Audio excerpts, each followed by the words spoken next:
ক্ষমতার লোভের ব্যাপার নয়। স্বৈরতন্ত্র থেকে, ফ্যাসিবাদ থেকে গণতন্ত্রে পা রাখতে গেলে নির্বাচন তো লাগবে।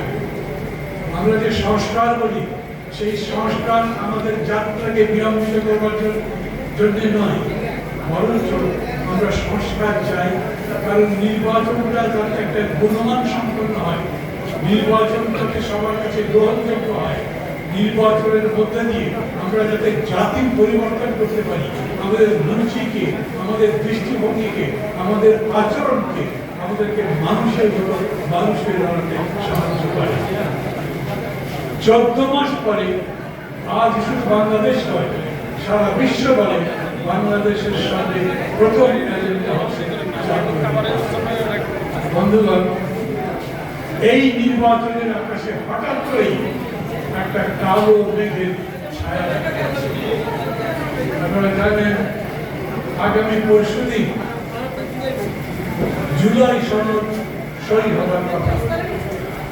কর্মসূচি ঠিক আছে, ঘোষণা করা হয়েছিল। সর্বশেষ যে বৈঠক হয়েছে ঐক্যবদ্ধ কমিশনের, এটাই শেষ বৈঠক। আমরা জুলাই সনদ পাঠাবো আপনাদের কাছে, সরকারের কাছে, আপনারা আসবেন।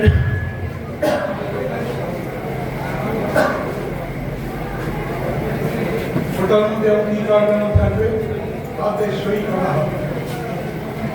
ওই জুলাই সনদের মধ্যে কিভাবে জুলাই সনদ বাস্তবায়ন হবে তার দিক নির্দেশনা থাকবে, তার পরিকল্পনা থাকবে।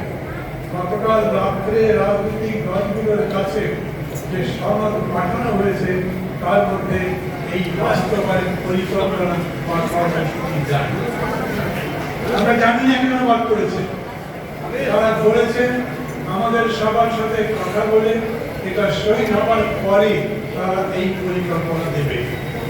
ইতিমধ্যেই আপনারা জানেন অনেকেই আছেন যারা বিভিন্ন রকম আপত্তি তুলছে, কথাবার্তা বলছে, নির্বাচনটা এইরকম হওয়া দরকার, এই পদ্ধতিতে হওয়া দরকার, পিয়ার হওয়া দরকার, বিভিন্ন রকম কথা বলে বলে একটার পর একটা করা হচ্ছে। এমনকি আজকে সকালে আমি এরকম কথা শুনেছি, অনেকে বলছে তাদের এই সমস্ত দাবি না মানলে তারা জাতীয় সনদ সই করবে না। এর মানে কি?